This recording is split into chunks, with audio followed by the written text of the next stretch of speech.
Hola a tothom. Continuarem treballant els blocs laterals.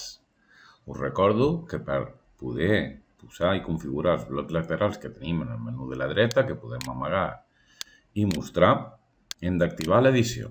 Una vegada la tenim activada, podem afegir un bloc dintre de tots els que hi ha seleccionables. En aquesta ocasió seleccionem calendari i apareixerà aquí. Que el volem posar més a dalt, només hem d'escollir les fletxetes i posar-ho a dalt de tot. Afegim un altre bloc molt interessant que es diu bloc de text. Aquest bloc de text només li hem de posar un títol, com per exemple recursos, i a partir d'aquí podem posar tot el contingut en format i utilitzant l'editor que vulguem. Per exemple, si volem posar un conjunt d'enllaços, enllaços 1,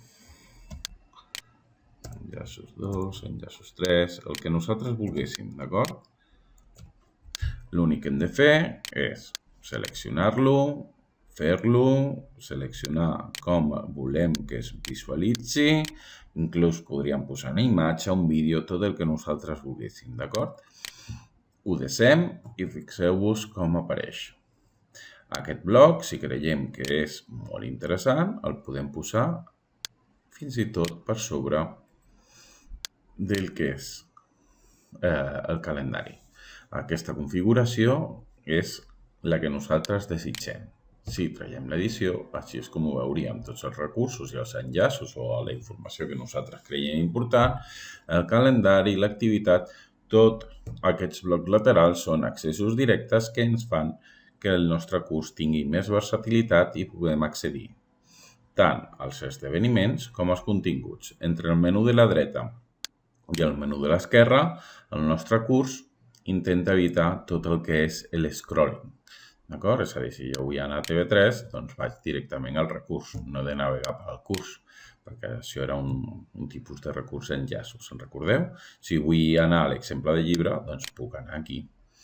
Si tinc molts llibres al meu curs, si tinc el bloc lateral d'activitats, doncs vaig a recursos i aquí els veuré tots.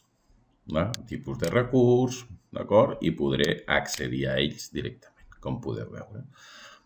Això seria tot el que és el registre d'accions que s'han fet. Si vull anar, doncs faig clic i ja estic aquí, com podeu veure. Doncs això seria tot dels blocs laterals. Fins la propera.